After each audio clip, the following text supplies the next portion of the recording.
네, 뉴스업 시작하겠습니다. 윤석열 대통령 석방과 관련해 야당이 검찰총장 사퇴와 탄핵 추진을 압박하고 있는 가운데 심우정 검찰총장은 적법 절차에 따라 소신껏 내린 결정이었다고 밝혔습니다. 그러면서 사퇴나 탄핵할 사유가 되지 않는다고 언급했는데요. 먼저 김태원 기자입니다. 심우정 검찰총장은 윤 대통령의 석방이 적법 절차 원칙에 따라 소신껏 내린 결정이었다고 강조했습니다. 구속 취소에 대한 즉시 항고는 유신 시절 비상입법기구로 도입된 제도인데다 과거 유사제도에 대한 헌재의 위헌 판단도 있었던 만큼 또 다른 위헌 논란을 불러일으키는 게 부적절하다고 봤다는 겁니다. 영장주의와 적법 절차의 원칙, 과잉금지의 원칙에 반한다는 명확한 판시가 있습니다. 이러한 상황에서 즉시 항고를 하여 또 다른 위헌 소지를 불러일으킬 것은 맞지 않다고 생각했습니다.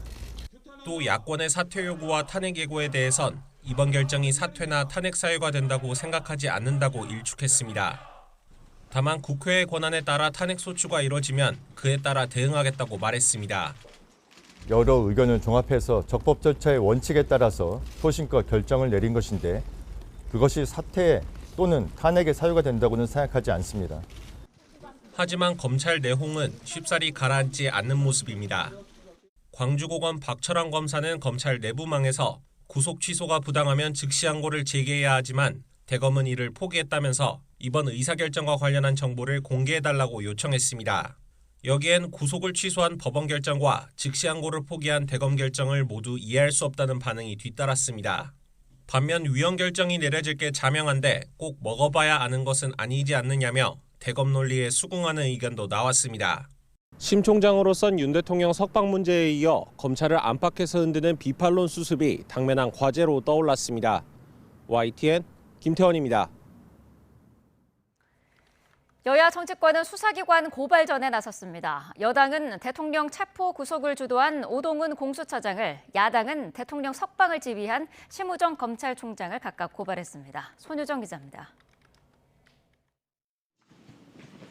국민의힘은 사상 초유의 현직 대통령 구속 취소로 공수처 수사의 불법성이 확인됐다며 오동훈 공수처장을 검찰에 고발했습니다.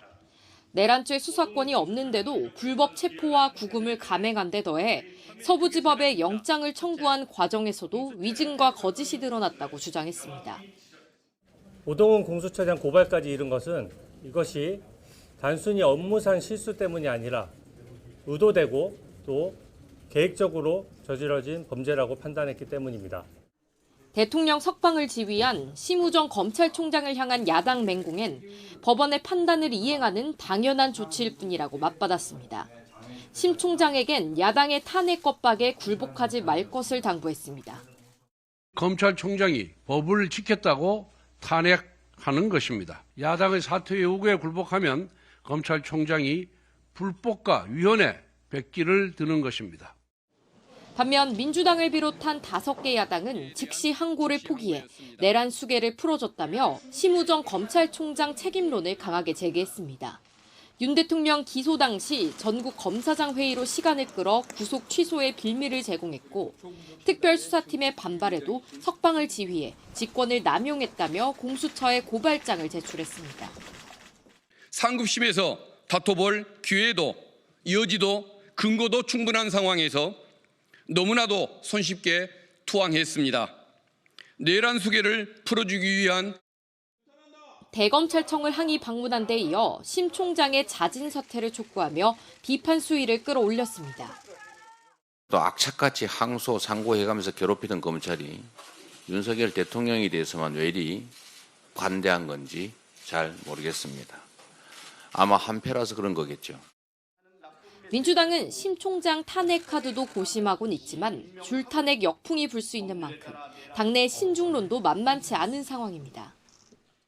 전국 주요 분기점이 번번이 사법부 손에 결정되는 가운데 여야는 이번에도 손쉬운 고발전을 택하며 정치를 포기한 것 아니냐는 비판을 피하기 어렵게 됐습니다. YTN 손효정입니다. 윤석열 대통령이 석방 직후 대통령실 참모진을 만난 데 이어 여당 지도부와도 회동했습니다. 관저 정치를 시작한 거 아니냐는 지적이 나오자 대통령실은 활동이나 메시지 공개 없이 신중 모드로 자세를 낮췄는데요. 직무 정지 상태인 점을 고려해 목소리 내는 걸 최대한 자제하는 것으로 보입니다. 신윤정 기자가 보도합니다. 윤석열 대통령이 석방 다음 날 저녁 국민의힘 권영세 비대위원장, 권성동 원내대표와 전격 회동했습니다. 전날 통화에 이어 관저에서 30분간 차를 마시며 수감 소회를 전하고 그동안 당을 이끌어준 데 감사를 표한 걸로 전해졌습니다. 앞으로도 우리 당을 우리 지도부가 잘 이끌어 나가달라 그런 당부가 있었습니다. 어떻게 나아가야 된다는 구체적인 그런 얘기는 없었어요. 대통령실 참모진에 이어 여당 투톱과도 잇따라 회동한 윤 대통령은 석방 사흘째 관저에 머물며 별도의 일정이나 메시지를 공개하진 않았습니다. 몸을 추스르면서 탄핵 심판 선고에 대비해 헌재 동향 파악 등에 주력하고 있는 것으로 전해졌습니다. 활동이 외부에 알려지게 되면 헌재 선고에도 영향을 줄 수 있고 직무가 정지된 상황에서 국정이나 당무에 관여했다는 지적을 받을 수 있기 때문입니다. 사실상 관저 정치를 재개했다고 볼 수밖에 없습니다. 뒤로 여당을 움직여 헌법재판소를 흔들려는 것입니다. 민주당은 여당이 윤 대통령을 예방한 데 대해서도 국민으로부터 심판받을 거라며 1호 당원인 윤 대통령을 제명, 출당하라고 압박했습니다. 윤 대통령 석방에 고무됐던 대통령실도 대외 메시지를 최대한 자제하며 신중 모드로 전환하는 분위기입니다. 다만 윤 대통령이 비공개로 여권 인사들과 접촉면을 넓히며 탄핵 정국 해법 모색에 나설 거란 전망은 여전합니다.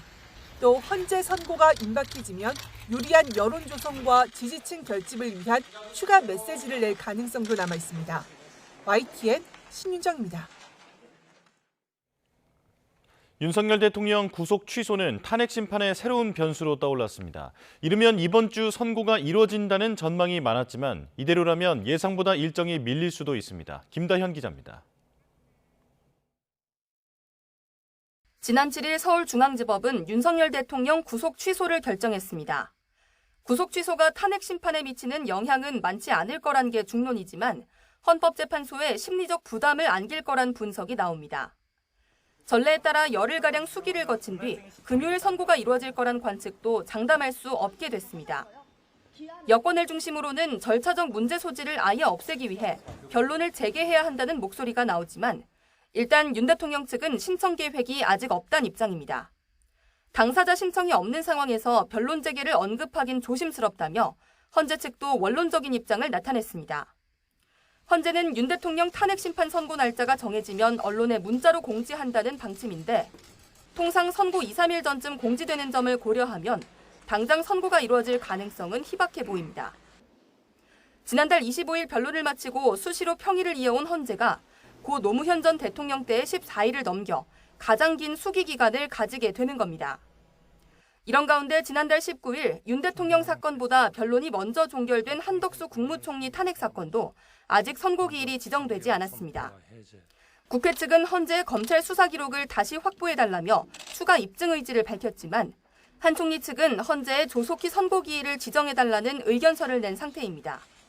YTN 김다현입니다.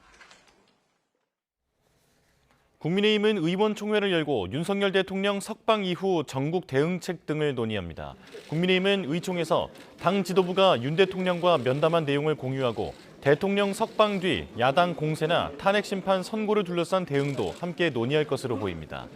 앞서 일부 여당 의원들은 야당의 대대적인 공세에 맞서 철야 천막 농성이나 맞불 집회가 필요하다고 제안하기도 했습니다.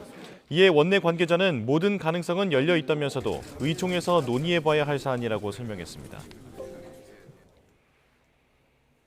윤석열 대통령의 석방으로 물밑에서 조기 대선을 염두에 두고 움직이던 여권 주요 인사들의 움직임에도 다소 제동이 걸린 모습입니다.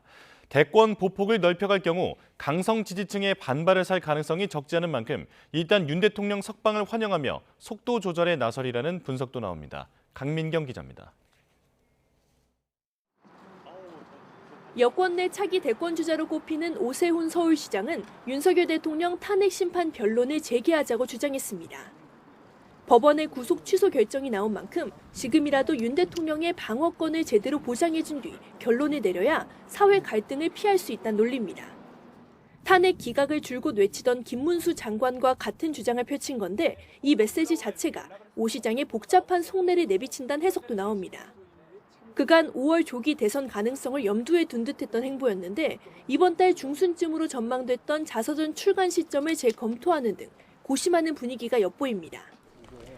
준비된 대권주자 이미지를 강조해오던 홍준표 대구시장 역시 윤 대통령이 석방되자 공수처와 검찰 등 수사기관 비판에 집중하고 있습니다. 이 같은 고민의 흔적은 윤 대통령과 거리를 두던 중도 보수 성향 후보들한테서 더 짙게 나타납니다. 윤 대통령 석방을 계기로 친윤계와 강성 보수 지지층의 목소리가 더 커질 거란 전망이 적지 않기 때문입니다. 저는 언젠가 때가 되면 대통령을 뵐 기회가 있으면 좋겠어요. 그 정도로 말씀드리죠. 물론 비윤계 일각에선 윤 대통령을 향한 동정론이 점점 줄어들 거란 정반대의 예측이 나오기도 합니다. 결국 여권 대권 주자들은 헌재 탄핵 심판 선고를 앞두고 나온 윤 대통령 석방의 파장을 예의주시하며 향후 전략을 세울 거란 관측이 지배적입니다. 앞으로 인용과 기각 모두 가능성에 대한 어떤 고민, 우리가 어떻게 해 나가야 될 것인가에 대한 그런 플랜을 국민들께 좀 드려야 할 시점이 아닌가 생각이 듭니다. 탄핵 심판 결론 전까지 존재감을 부각해야 하는 여권 대권 주자들 입장에선 이러지도 저러지도 못하는 딜레마에 빠졌다는 분석입니다. 여권 잠룡들은 한동안 숨고르기를 하면서 민주당 이재명 대표 비판 등 여당 지지층의 반발이 적은 안전 전략을 택할 걸로 보입니다. YTN 강민경입니다. 야권은 윤석열 대통령 석방을 계기로 다시 탄핵 단일 대우를 다지는 데 주력하고 있습니다. 더불어민주당 이재명 대표의 검찰 내통 발언으로 터진 비명계 반발과 야권 단일 후보 선출을 위한 통합 경선 논의도 일단 잠잠해지는 분위기입니다. 나혜인 기자입니다. 민주당과 조국혁신당을 비롯한 5개 야당 대표는 시민사회단체와 연석회의를 열고 이틀 연속 머리를 맞댔습니다. 윤 대통령 구속 취소를 규탄하며 헌법재판소 파면 결정이 나올 때까지 매일 서울 도심에서 연대 집회를 예고했습니다. 아직도 내란은 끝나지 않았습니다. 불법 계엄과 내란을 시도한 자들은 반드시 법의 심판을 받을 것입니다. 조기 대선을 염두에 두고 이재명 대표와 각을 세워온 비명계 주자들도 지금은 대통령 탄핵이 최우선 과제라고 입을 모았습니다. 체포동의안 가결 당시 비명계와 검찰의 결탁을 의심한 이 대표 발언 때문에 불거진 갈등 기류도 일단 수면 아래로 가라앉는 모습입니다. 김경수 전 경남도지사는 윤 대통령 탄핵이 인용될 때까지 모든 것을 걸겠다며 광화문 단식 농성에 들어갔습니다. 내란의 우두머리인 윤석열이 공권력에 의해 합법적으로 풀려나는 나라가 돼버렸습니다. 탄핵이 되어야만 국민들의 무너진 일상이 제자리로 돌아올 수 있고요. 혁신당이 제안한 야권 대선 후보 통합 경선 논의도 당분간 제동이 불가피해졌습니다. 대신 윤 대통령 석방을 결정한 검찰을 향한 공세 수위가 높아지고 있습니다. 국민 위에 군림하려는 검찰 제도는 이제 종언을 구할 때가 됐습니다. 검찰은 해체되어야 하고 공소청으로 거듭나게 해야 합니다. 조기 대선도 정권 교체도 탄핵이란 전제 없인 당장 불가능하다는 위기감이 야권을 뭉치게 하고 있습니다. 윤 대통령 석방을 계기로 보수 진영의 반격 역시 더 거세질 것으로 보고 헌재 결론이 나올 때까진 단일 대우 유지에 집중할 것으로 보입니다. YTN 9입니다. 네, 계속해서 정치권 관련 소식 자세히 짚어보겠습니다. 김기흥 국민의힘 대변인, 박성빈 전 더불어민주당 최고위원과 함께하겠습니다. 어서 오십시오. 안녕하세요. 네. 자, 윤석열 대통령 석방 이후에 민주당은 비상체제에 돌입한 상태입니다. 의원들이 지금 국회에서 숙식을 하면서 대기를 하고 있는데 오늘부터는 광화문에서 천막 농성에도 돌입을 한다고 해요. 네, 맞습니다. 그리고 이제 매일 저녁에 열리는 광화문 집회에도 이제 참석을 하겠다 이런 상황인 것 같고 네. 밤에 또 릴레이 발언도 이제 의원들이 한다라고 얘기를 하고 있고요.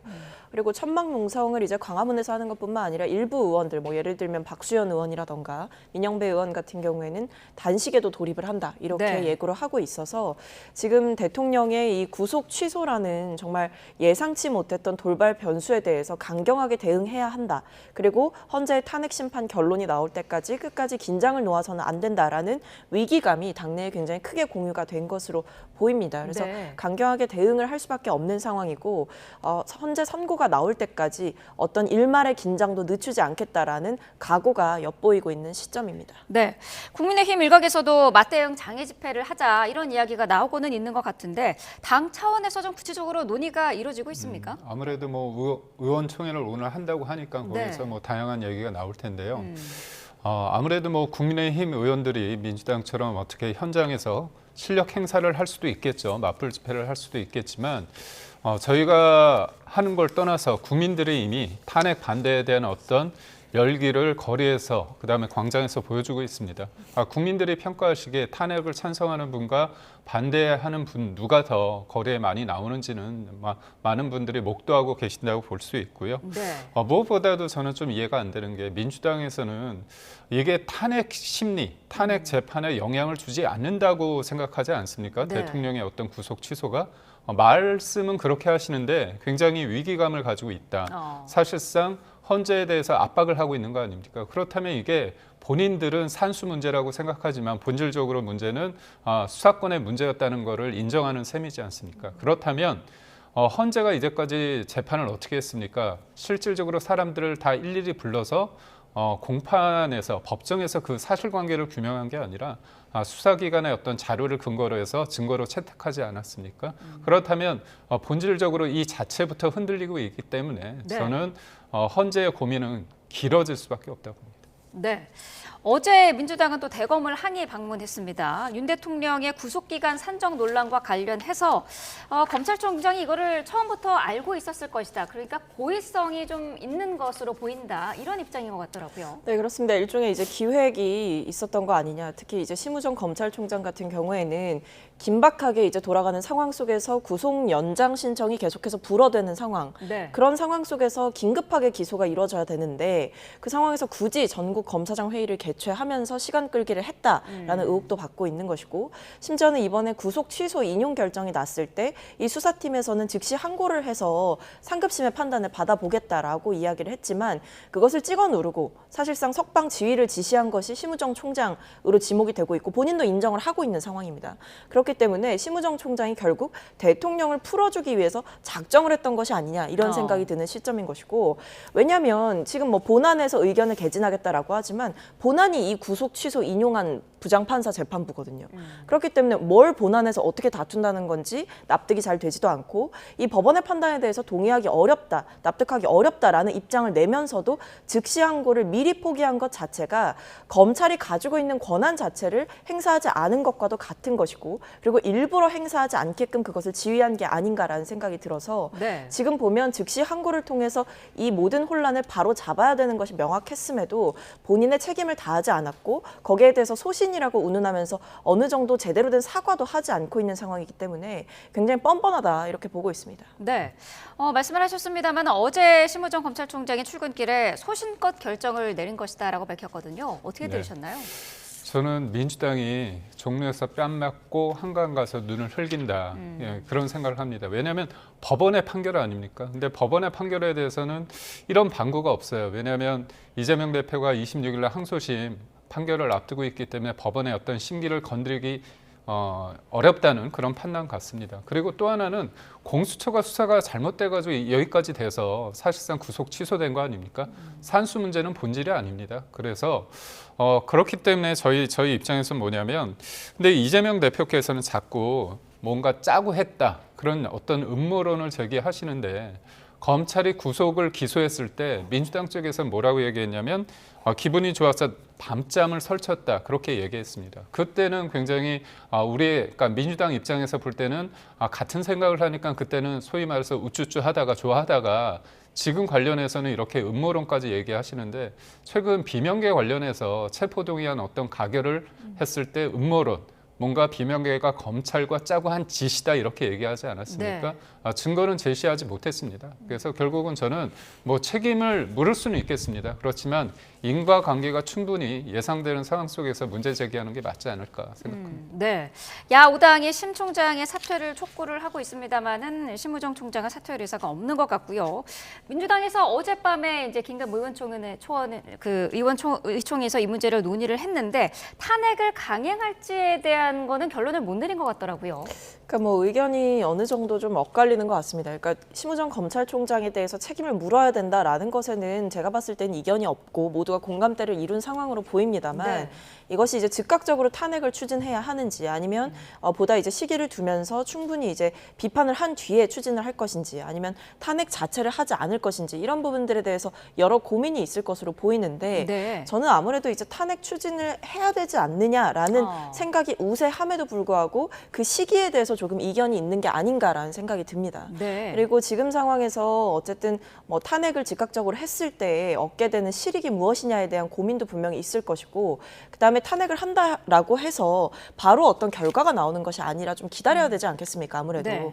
그러다 보니까 지금처럼 이렇게 하루하루가 굉장히 급박하게 돌아가고 있는 상황 속에서 탄핵을 즉각적으로 하는 것이 과연 이 어떤 정치적인 면에서 어느 정도의 실익을 거둘 수 있을 것인가 여기에 대해서 많은 고민이 있을 것으로 보입니다. 근데 그럼에도 분명히 짚고 싶은 것은 심우정 검찰총장은 이제 뭐 위헌성을 이야기를 하면서 항고를 포기한 것에 대해서 설명을 하려고 하지만 네. 결과적으로 지금 보면 일선에 있는 판사들도 지금 법원의 결정에 대해서 납득하지 못한다라는 그 글들을 이제 네. 판사 내부망에 올리기도 하고 있고요. 심지어 일선의 검사들도 지금 이 상황에 대해서 좀 납득하기 어렵다. 충분한 근거를 제시해달라. 지금 현장에서는 벌써 혼란이 우려된다. 이런 이야기가 나오고 있습니다.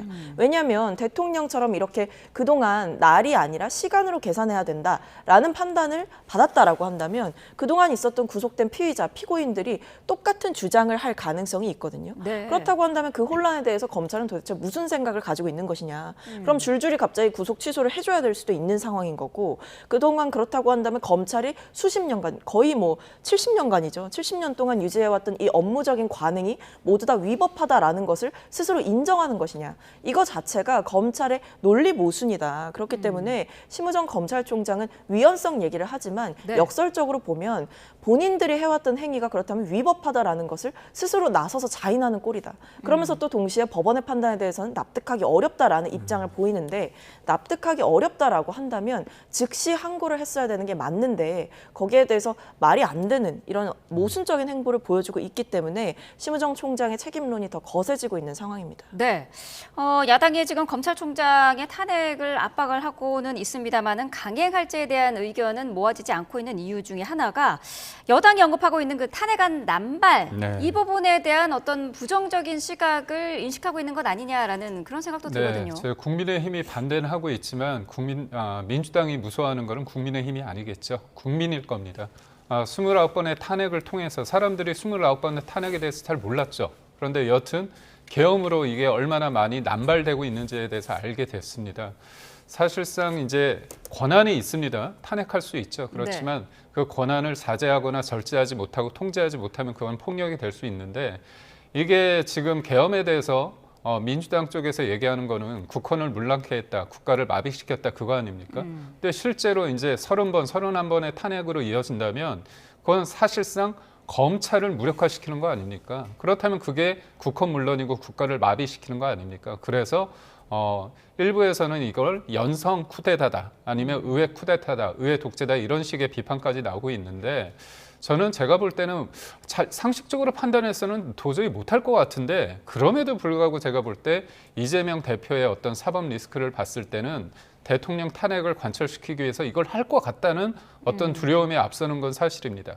근데 저는 심우정 검찰총장이 이거 관련해서 하지 않았다고 해서 이거를 지금 탄핵을 한다는 거잖아요. 근데 위헌입니다. 그러니까 즉시 항고는 위헌적인 요소가 있다고 해서 그게 이미 2차례 나왔습니다. 그리고 민주당이 그렇게 박정희 전 대통령을 그렇게 비판하고 싫어하시면서 유신 헌법에 의해서 1973년에 이게 도입이 됐습니다. 근데 그거에 대해서 헌재가 2차례나 거쳐서 문제가 있다고 얘기를 한 거 아닙니까? 네.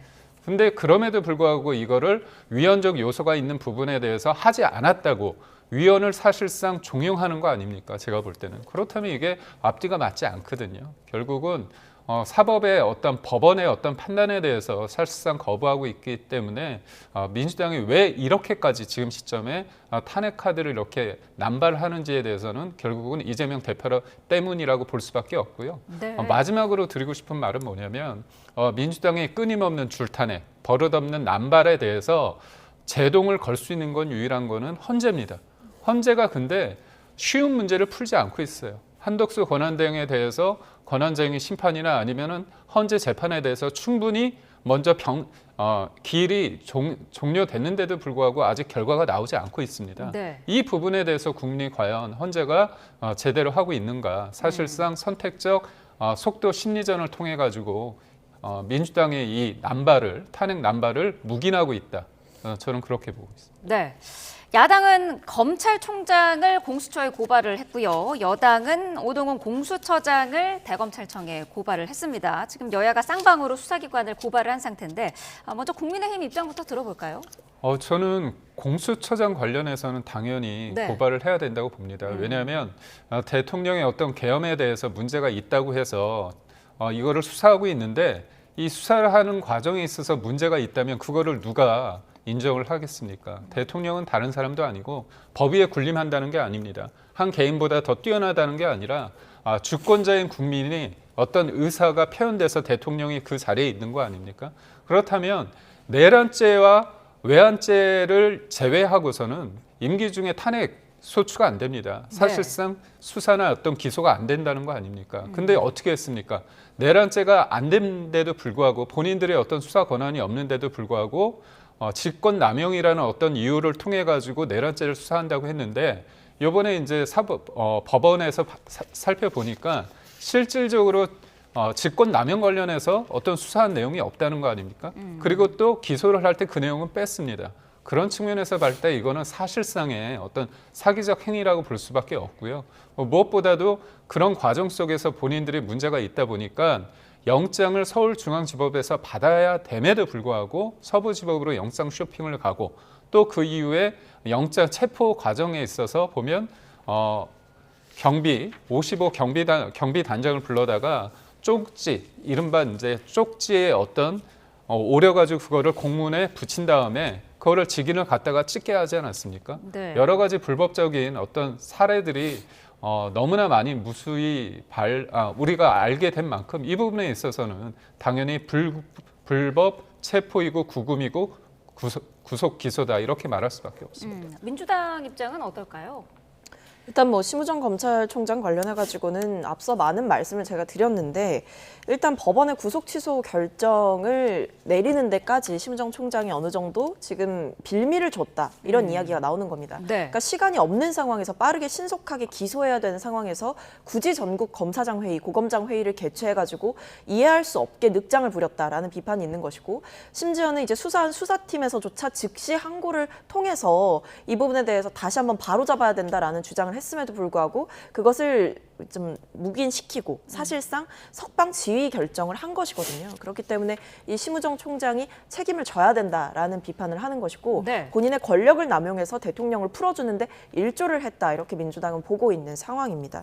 근데 저는 좀 말씀을 드리고 싶은 것은 이게 지금 대통령이 구속 취소가 됐다라고 해서 공수처의 수사권이 위법이라는 판단이 나온 것은 아니거든요. 그리고 지금 자꾸 공수처가 마치 대통령을 불법 감금했다 이런 식으로 불법 체포했다 이런 프레임을 자꾸만 국민의힘에서는 들고 나오는데 분명하게 말씀드려야 될 거는 대통령이 체포 적부심을 신청을 했어요. 중앙지법에서 근데 기각했습니다. 그러니까 공수처의 체포영장이 정당하다라는 것을 중앙지법에서 인정을 해준 것이고 공수처가 체포영장, 구속영장 발부받은 것도 다 이 공수처의 수사권을 어느 정도 인정을 받았기 때문에 포괄적으로 인정이 됐기 때문에 영장이 나왔다라는 거거든요. 네. 그렇기 때문에 지금 상황에서 이 일종의 검찰의 계산착오라는 정말 이 말도 안 되는 사유 때문에 이 절차적인 하자로 인해서 이렇게 구속 취소가 된 것을 가지고 마치 대통령이 무죄인 것처럼 면죄부를 완벽하게 받은 것처럼 그리고 공수처의 수사가 모든 것이 다 불법이었던 것처럼 이야기를 하는 것은 언어 도단이다 이렇게 보입니다. 네, 대통령 석방 이후에 여야 관계가 급속히 경색되는 가운데 어제 국정협의회가 있었는데요. 30분 만에 빈손으로 결렬이 됐더라고요. 뭐 추경 그리고 연금개혁 논의가 원점으로 돌아갔는데 어제 어떤 상황이었나요? 사실상 민주당에서는 일정에 이게 없었습니다. 근데 언론에서 비판을 하니까 억지 춘향으로 만난 거죠. 근데 저는 이해가 안 되는 게 원래는 여야정 국정협의체입니다. 네. 최상목 권한대행까지 포함되는 건데 최상목 권한대행이 들어오지 못하게 됐습니까? 왜 그렇습니까? 야당이 반대를 했죠. 네. 마은혁 후보자 관련해서 임명하지 않는다고 해가지고 이걸 문제 삼은 겁니다. 법은 법대로 가는 거고요. 또 민생은 또 여야가 만나서 챙겨야 되는데 이러지 못한다는 거죠. 이재명 대표께서 끊임없이 민생을 말씀하시면서 그다음에 중도 보수를 말씀하셨는데 사실상 추경 관련해서 25만 원 연연하지 않는다고 하시지 않았습니까? 그렇지만 소비 쿠폰이라는 그런 또 25만 원 전 국민에게 다 준다고 얘기를 하고 있고 또 우리 당은 사실상 기초수급자나 차상위 계층을 대상으로 25만 원에서 50만 원 그리고 소상공인 관련해서는 공과금을 뭔가 낼 수 있게 하는 네. 소비 쿠폰 관련 그런 어떤 그런 100만 원 정도의 어떤 지원을 얘기를 했거든요. 그렇다면 조율을 해야죠. 근데 25만 원 관련해서 굉장히 고수하면서 이거에 대한 접점도 없고요. 또 하나는 연금개혁 관련해서도 자동 조정 장치라고 해서 기대여명과 가입자 수가 좀 그걸 감안했을 때 네. 물가 상승률에 더해서 연금을 주는 방향에 대해서 뭔가 그거를 조금 감안을 하자, 현실적인 거 감안하자는 것들이 자동 조정 장치인데 이 부분 관련해서 민주당이 받는다고 했어요. 그러다가 이번에는 아예 그거는 논의하지 말고 우리는 소득 대체율 44%를 고수한다는 거거든요. 근데 이 문제에 대해서도 이재명 대표가 해줄 것처럼 얘기를 하다가 민주노총이나 시민단체 쪽에서 반대를 하니까 없던 일로 된 겁니다. 결국 뭐냐면 본인이 그렇게 수없이 뱉어놓은 말에 대해서 실질적으로는 책임지는 게 아무것도 없고 저는 헌재의 시간이라고 보는 거 아닙니까? 차분하게. 여야가 보자고 한다면 여야는 이제 소를 키워야 돼요. 그러니까 국민을 위해서 민생을 해야 되는데 사실상 이 협의체를 걷어찬 거 아닌가 그런 생각을 합니다. 여야가 언제 다시 한 테이블에 앉을지 이제 기약이 없는 그런 상황이 돼버렸는데 민생 현안이 장기 표류하는 거 아니냐 이런 우려의 목소리가 나오거든요. 그러니까 저는 지금 좀 우려스러운 게 국정협의체에서 사실 굉장히 중요했던 포인트는 바로 추경이거든요. 네. 추경은 속도가 지금 굉장히 중요하다라는 이야기가 나오고 있습니다. 나중에 이제 늦게 했을 때는 사실 추경의 효과가 지금 상황에서 빛을 발하기 어렵다라는 비판도 있는 것이고 추경에 대해서 어느 정도 규모도 정하고 이 집행 시기도 정하고 이런 부분에서 합의를 좀 이뤄야 되는데 여기에 대해서 지금 민주당은 좀 구체적인 답을 정부 여당으로부터 듣지 못했다라고 지적을 하고 있는 상황입니다. 그리고 그 외에도 이제 지금 소득 대체율을 43%로 해야 된다라고 국민연금 관련해서 국민의힘 쪽에서 주장을 하고 있는데 네. 사실 이 국민의힘이 주장하는 안은 그냥 원래대로 돌아가자라는 것과도 다를 바가 없거든요. 민주당이 사실 그동안 소득 대체율과 관련해서도 일정 부분 양보를 해왔습니다. 뭐 45%에서 44%로 낮추고 그 사이에서 합의점을 좀 찾아보자라고 한 건데 일종의 원한 고수를 하게 된다라고 하는 것은 사실 협상을 할 생각이 없다라는 것이고 네. 이걸 받지 않으면 애초에 다른 협상 자체가 무용지물이다라는 식으로 일종의 협상 보이콧을 하는 것은 지금 여당으로서 보여줄 자세는 아닌 것 같다. 그렇기 때문에 저는 뭐 근시일 내에 다시 만나서 논의를 하는 것이 바람직하다라고 보고 있습니다만 무엇보다도 지금 이렇게나 민생 경제가 어렵고 대통령 구속 취소의 여파로 또다시 지금 사회가 더 안 좋아지고 있는 상황 속에서 국민들의 삶이 너무나 어려워지고 있다. 이 책임감을 조금이라도 느낀다고 한다면 추경 집행에 대해서 보다 신속하게 협상이 이루어져야 된다라는 말씀을 꼭 드리고 싶습니다. 네, 민주당은 헌재가 뭐 대통령 석방과는 관계없이 탄핵 심판 선고를 빨리 내려야 한다라는 입장인데 오늘이나 내일 선고기일을 발표할 거라는 전망도 당내에서는 있는 것 같아요. 네, 그렇습니다. 이게 지금 보면 그동안 굉장히 유력한 날짜로 거론됐던 게 이제 금요일이거든요. 네. 통상적으로 이제 전직 대통령과 관련한 탄핵 심판의 날짜를 봤을 때에도 금요일에 보통 선고를 했다라는 이야기가 나오고 있고, 그러다 보면 날짜가 이제 3월 14일 바로 금주 이제 금요일이 되게 되는데, 근데 이제 선고를 할 거면 기일 공지를 미리 하거든요. 네. 그래서 지금 뭐 월요일, 그러니까 어제는 나오지 않았지만 화요일이나 수요일 중에 공지될 가능성이 있다. 그리고 어제 기자단들에게 이제 헌재가 뭐 통상적인 이제 브리핑이긴 합니다만 일종의 공지를 했던 것은 뭐 평의는 진행 중이다. 그리고 이제 날짜 관련해서는 정해지면 이제 알려주겠다. 이런 식으로 공지를 했다라고 합니다. 네. 그렇기 때문에 평의를 계속 거의 사실상 매일 진행하고 있다 이렇게 알려지는 만큼 선고가 임박한 게 아니냐라는 생각이 들고 네. 그리고 한 가지 더 말씀드리고 싶은 건 지금처럼 이렇게 대통령이 정말 내란 수괴 혐의를 받고 있는, 그러나 내란 주요 임무 종사자들은 모두 구속되어 있는 상태에서 대통령만 지금 이렇게 석방되어 나와 있는데, 이 모든 혼란을 빠르게 종식시키기 위해서라도 대통령에 대한 탄핵 심판을 좌고우면하지 말고 헌재는 신속하게 결정해서 이야기해야 된다라고 생각합니다. 네, 헌재를 향한 압박 수위가 지금 뭐 최고조에 달해 있는 그런 상태라고 볼 수가 있습니다. 경찰도 철저히 대비를 하고 있는데 만일의 사태, 그러니까 충돌 사태를 미리 좀 막기 위해서 정치권에서 먼저 헌재 결과에 대한 뭐 조건 없는 수용이라든지 네. 이런 부분을 좀 적극적으로 밝혀야 되는 거 아니냐, 이런 의견이 많은 게 사실이거든요. 저희는 권영세 비대위원장도 그렇고요. 권성동 원내대표도 공개적으로 얘기를 했습니다. 네. 제가 다시 한번 설명을 드리자면 국민의힘 지도부나 의원들도 헌재 결정을 받아들인다고 생각하고 있다. 그런 부분 분명하게 말씀드린다. 권영세 비대위원장이 말씀을 하셨고요. 네. 그다음에 권성동 원내대표 이미 공개적으로 헌재 결정이든 법원 결정이든 수용한다는 입장을 밝힌 바 있다. 이렇게 얘기를 했습니다. 그렇기 때문에 저는 뭐 기각이든 아니면 인용이든 사법부의 어떤 헌재 결정에 대해서 이재명 대표도 좀 말씀을 해주시는 게 맞지 않을까 싶고 중요한 건 이겁니다. 헌재 재판 관련해서 이제 민주당은 신속한 결정을 말씀을 하시는데 네. 신속의 결정이 꼭 이번 주여야 되는지에 대한 어떤 기준은 잘 모르겠고, 그러다 보니까 이재명 대표의 어떤 항소심 재판이 26일이다 보니까 그 전에는 좀 나야 된다. 그런 어떤 급한 마음이 좀 보이는 것 같아요. 왜 그래야 되는 거죠? 이재명 대표의 어떤 그 절차와 대통령의 탄핵의 어떤 절차는 달리 가도 되는 겁니다. 그리고 대한민국을 나라 걱정을 많이 하시는데, 나라 걱정에 있어서 만약에 대통령이 탄핵이 인용된다고 손치더라도 권한대행이 이 나라를 이끌어야 돼요. 그렇다면 그 권한대행이 최성목 권한대행이 돼야 되겠습니까? 아닙니다. 지금의 트럼프 시대에 있어서 뭔가 주미대사도 하고 통상교섭본부장도 했던 그런 어떤 미국과의 소통이 가능한 한덕수 권한대행이 하는 게 맞지 않습니까? 당연한 건데 이 상식적인 어떤 순서와 절차, 그런 부분에 대해서 헌재가 왜 안 하는지 모르겠습니다. 그렇기 때문에 그냥 보통의 상식을 가진 국민들 입장이라면 대통령의 헌재 결정보다는 당연히 한덕수 권한대행의 어떤 결정이 먼저 나오는 게 네. 당연한 처사라고 저희는 봅니다. 근데 네. 이재명 대표 때문에 지금 윤석열 대통령이 탄핵 소추를 당한 게 아니고, 윤석열 대통령이 12월 3일에 군을 동원해서 불법 계엄을 저질렀기 때문에 지금 탄핵 소추를 당한 거거든요. 그래서 이재명 대표와 어떤 모든 사안들을 연관지어서 생각하는 것은 지금 상황에서 바람직한 여당의 자세는 아니라고 생각합니다. 네, 알겠습니다. 자, 두 분 말씀 여기까지 듣겠습니다. 김기흥 국민의힘 대변인, 박성민 전 더불어민주당 최고위원과 함께했습니다. 고맙습니다. 맞습니다.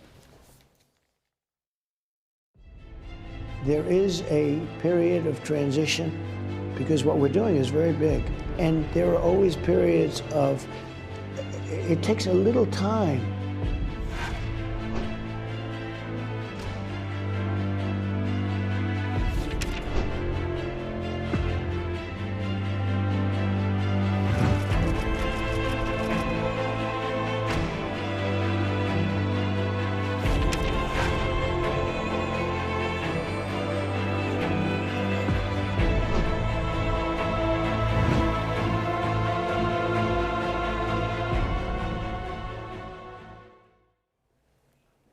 트럼프 미국 대통령이 경기 침체 우려를 부인하지 않고 과도기라고 언급하자 뉴욕 증시 3대 지수가 일제히 급락 마감했습니다. 미국 소비자들은 관세로 인한 인플레이션과 가계 재정 악화를 우려하는 것으로 나타났습니다. 뉴욕에서 이승윤 특파원입니다. 미국 경기 침체 우려로 뉴욕 증시 3대 지수가 일제히 급락 마감했습니다. 우량주 그룹 중심의 다우존스 지수가 2.08%, 대형주 위주의 S&P 500 지수가 2.7% 떨어졌습니다. 기술주 중심의 나스닥 지수는 4% 하락하며 2년 반 만에 최대의 낙폭을 기록했습니다. The market reacting negatively to a lot of volatility in terms of policy outcomes. It's just the range of outcomes in the short term is starting to widen to a point where investors are uncomfortable. 미국의 황금기가 시작됐다던 트럼프 대통령이 경기 침체 가능성에 대해 부인하지 않고 그런 예상을 싫어한다며 과도기라고 언급한 데 따른 여파입니다. 관세가 미국을 부유하게 만들고 제조업을 살릴 것이라고 주장했습니다. Are you worried about a recession? Maria Bartiromo asked you and you kind of hesitated. I'll tell you what, of course you hesitate. You know, all I know is this, we're going to take in hundreds of billions of dollars in tariffs. 케빈 헤셋 백악관 국가경제위원회 위원장은 1분기 미국의 국내 총생산이 마이너스를 기록할 가능성도 배제하지 않았습니다. 지난달 미국 소비자들도 뉴욕 연방준비은행 조사에서 향후 물가 상승과 가계 재정 악화를 우려한 것으로 나타났습니다. 소비자들이 생각하는 1년 뒤 인플레이션 예상치 중간값은 2.9에서 3%를 쭉 유지해오다 3.1%로 전월 조사 대비 0.1%포인트 상승했습니다. 또 향후 1년간 가계 재정 상황이 악화할 것으로 예상한 가구의 비중은 27.4%로 1년 3개월 만에 가장 높은 수치를 기록했습니다. 미국 중앙은행인 연방준비제도의 제롬 파월 의장도 인플레이션 지표가 상승했다고 언급했습니다. 경기 침체에 대비하기 위해 금리를 내리고 싶어도 인플레이션 대비를 위해 내릴 수 없는 딜레마 상황에서 연준의 고심이 깊어지고 있습니다. 뉴욕에서 YTN 이승윤입니다. 미국 백악관은 미국 증시가 트럼프 대통령의 관세 정책에 대한 불확실성 고조 등으로 급락하자 트럼프의 정책이 장기적으로는 경제에 도움된다고 강조하며 진화에 나섰습니다. 백악관 당국자는 성명에서 주식시장의 동물적인 감각과 우리가 업계에서 실질적으로 파악한 것 사이에는 큰 차이가 있다고 밝혔습니다. 트럼프 미국 대통령을 비롯한 트럼프 행정부의 주요 수장이 미국 경기 둔화 가능성을 배제하지 않으면서 원유 수요에 대한 우려가 커지며 뉴욕 유가가 1% 이상 하락 마감했습니다. 뉴욕 상업거래소에서 근월물인 4월 인도분 서부 텍사스산 원유는 전장보다 1.01달러, 1.51% 떨어진 배럴당 66.03달러에 거래를 마감했습니다. 국제시장 비교 대상인 브렌트유 5월 인도분은 전장보다 1.08달러, 1.53% 내려앉은 배럴당 69.28달러에 마무리됐습니다. 도널드 트럼프 미국 대통령의 가상화폐 전략 비축 지시에도 하락세가 이어지고 있는 비트코인 가격이 다시 8만 달러 선 아래로 떨어졌습니다. 미국 동부 시간으로 10일 오후 2시 비트코인 한 개 가격은 24시간 전보다 4.7% 떨어진 78,400달러에 거래됐습니다. 비트코인이 8만 달러 선 아래로 내려간 것은 지난달 27일 이후 11일 만으로 당시에는 8만 달러 선 붕괴 이후 곧바로 반등했지만 이번에는 반등하지 못하고 7만 8천 달러 선까지 위협받고 있습니다. 트럼프 미 대통령의 관세 부과에 캐나다 온타리오주가 미국에 수출하는 전력에 추가 요금을 부과하는 보복 조치에 나섰습니다. 셰인바움 멕시코 대통령은 주권 수호를 강조하며 국민 단결에 나섰고 EU도 맞대응을 시사하면서 트럼프 대통령의 글로벌 관세 전쟁이 확전 양상을 보이고 있습니다. 워싱턴에서 홍성희 특파원의 보도입니다. 캐나다 온타리오주가 미국으로 수출하는 전기에 25%의 추가 요금을 부과하는 보복 조치에 나섰습니다. 뉴욕주와 미네소타, 미시간주 3개 주가 대상으로 150만 가구와 기업의 전기료가 오르게 됐습니다. 더그포드 온타리오 주지사는 트럼프 대통령이 캐나다 상품에 새로운 관세를 추가할 경우 전기를 완전히 차단할 것이라고 말했습니다. On an average, this will add around $100 per month. To the bills of hardworking Americans, because it's not the American people who started this trade war. It's one person who's responsible. That's President Trump. 앞서 캐나다 집권 자유당 총재 선거에서 승리한 마크 카니 차기 총리도 더 강한 캐나다를 만들겠다며 트럼프 대통령의 관세 위협에 맞서겠다는 의지를 밝혔습니다. If they succeeded, they would destroy our way of life. America is not Canada. And Canada never, ever will be part of America in any way, shape, or form.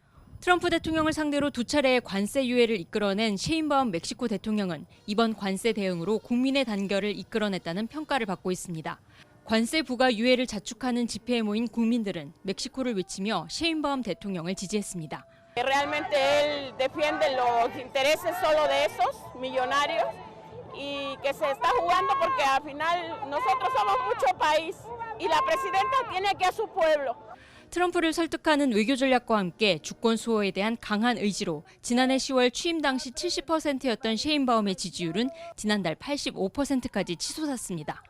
2차 보복 관세에 나선 중국에 이어 유럽연합도 맞대응을 시사하면서 트럼프 대통령의 관세 전쟁이 본격적인 확전 양상을 보이고 있습니다. 워싱턴에서 YTN 홍상입니다.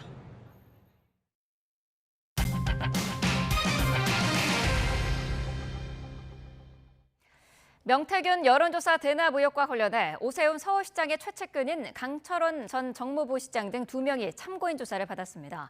강 전 부시장은 조사에 앞서 취재진에게 명태균 씨의 진술은 95%가 허위라며 조사에서 그 실체를 밝히겠다고 말했습니다. 박기환 기자입니다.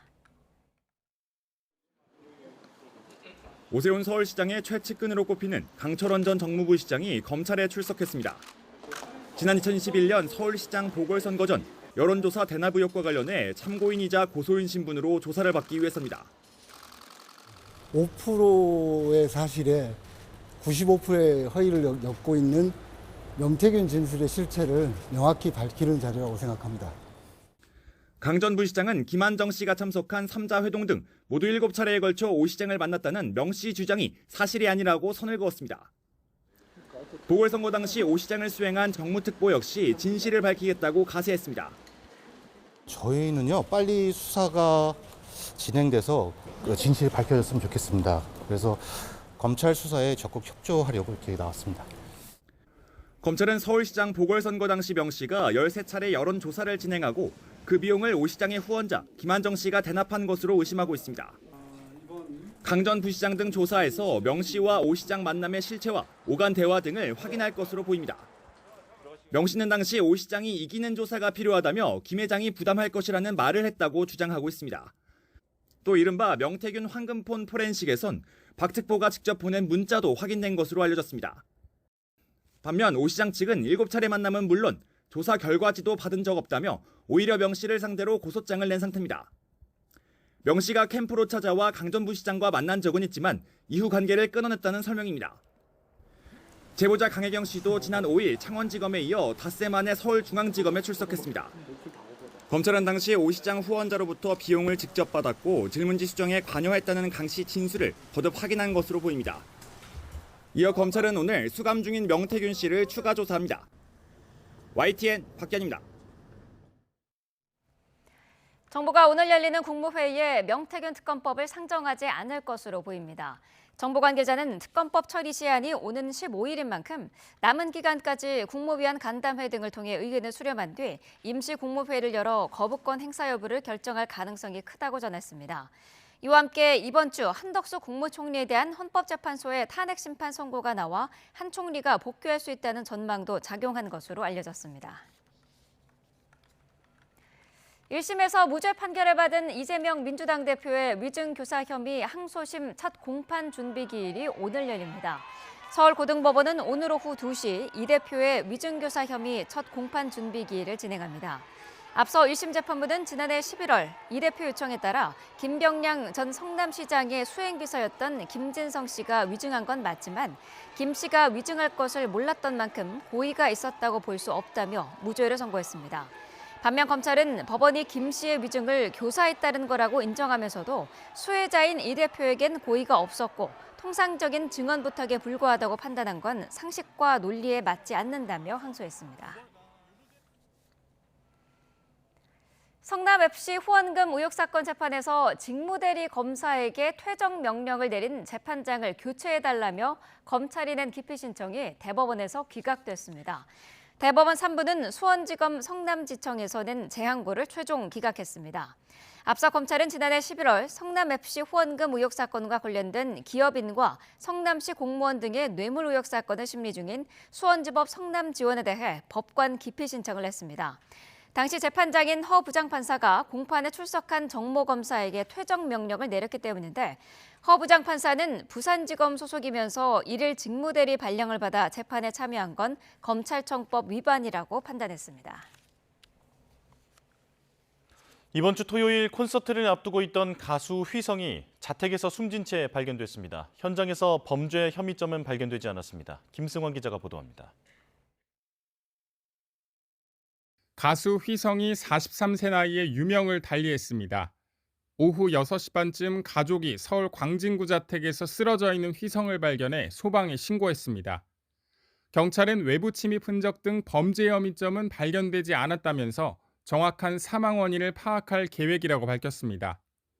불과 며칠 전 오는 15일 KCM과 합동 콘서트 홍보 게시글을 SNS에 올렸던 터라 팬들의 안타까움은 커지고 있습니다. 휘성의 소속사도 갑작스러운 비보에 비통한 심정으로 고인을 애도하고 있다는 입장문을 냈습니다. 또 큰 충격과 슬픔에 빠진 유가족을 위해 확인되지 않은 루머와 추측성 보도는 자제해달라고 요청했습니다. 지난 2002년 데뷔한 휘성은 안 되나요, 위드미 등 다수의 히트곡을 냈습니다. R&B 장르의 대중화를 이끌었다는 평가를 받으며 많은 사랑을 받아왔습니다. 하지만 2021년 수면 마취제인 프로포폴을 여러 차례 투약한 혐의로 유죄 판결을 받고 자숙의 시간을 가지기도 했습니다. 이후 앨범 발매나 방송 출연 등은 없었지만 지난달 팬미팅을 열고 이번 달 콘서트를 준비하는 등 꾸준히 활동을 이어왔습니다. YTN 김승환입니다. 초등학교에서 흉기를 휘둘러 8살 고 김하늘 양을 살해한 혐의를 받는 40대 교사의 신상 공개 여부가 오늘 결정됩니다. 대전경찰청은 오후 2시부터 신상정보공개심의위원회를 열어 살인 혐의로 구속된 A씨의 이름과 얼굴 등에 대한 공개 여부를 결정합니다. 심의위원은 경찰 안팎 전문가 7명으로 구성됐고 비공개로 진행되는 위원회에서 과반이 동의하면 닷새 이상 유예 기간을 거친 뒤 특별한 사정이 없을 때 신상 정보를 공개할 수 있습니다. 경찰이 의사와 의대생 커뮤니티 메디스태프에 대해 다시 강제 수사에 나섰습니다. 경찰은 메디스태프가 병원에 복귀한 의사들의 신상이 유포되는 것을 방조했는지 확인하고 있습니다. 김희영 기자의 보도입니다. 경찰이 의사와 의대생의 인터넷 커뮤니티인 메디스태프 사무실 압수수색에 나섰습니다. 지난해 2월 커뮤니티에 전공의 사직 전 병원 자료를 삭제해야 한다는 취지의 글이 올라와 업무방해 혐의로 압수수색한 지 1년여 만입니다. 이번에는 의료계 블랙리스트 등 명예훼손성 글이 올라오는 걸 알면서도 방조하거나 작성자를 보호했는지 확인하기 위해 강제 수사에 나선 겁니다. 앞서 메디스태프에서는 집단 행동에 동참하지 않거나 복귀한 의사들의 신상 정보가 퍼지는 일이 벌어져 논란이 됐습니다. 그런데 메디스태프 측은 지난해 3월 게시글을 작성하면 72시간 뒤에 자동으로 작성자 정보가 삭제되도록 보안을 강화한 데 이어 넉 달 뒤에는 자동 삭제 시간을 24시간으로 줄이는 정책을 도입했습니다. 이에 대해 메디스태프가 신상 정보 유포자를 보호하고 있다는 시민단체의 고발장을 접수한 경찰이 수사에 나섰습니다. 이런 상황을 두고 의료계 일부에서도 메디스태프가 다른 의견을 가진 의사들의 입을 막는 도구로 쓰인다는 지적이 나옵니다. 누군가를 처형함으로써 공포심을 가지게 하는 거죠. 이런 짓 하면 너희도 이렇게 돼.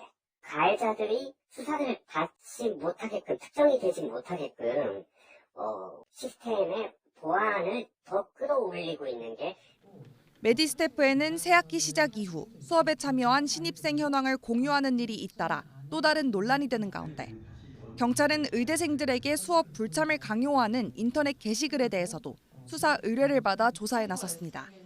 YTN 김희영입니다. 올해 신입생이 없는 초중고등학교가 전국 184곳에 이르는 것으로 나타났습니다. 보건복지부는 올해 새로 입학한 학생이 한 명도 없는 학교는 지난 2021년보다 64.3% 늘어났다고 설명했습니다. 또 올해 문을 닫은 학교는 모두 49곳으로 2021년보다 2배 이상 늘었습니다. 부산에 있는 상가 건물에서 불이 난 뒤 연기가 인근 호텔까지 번지면서 투숙객들이 급히 대피했습니다.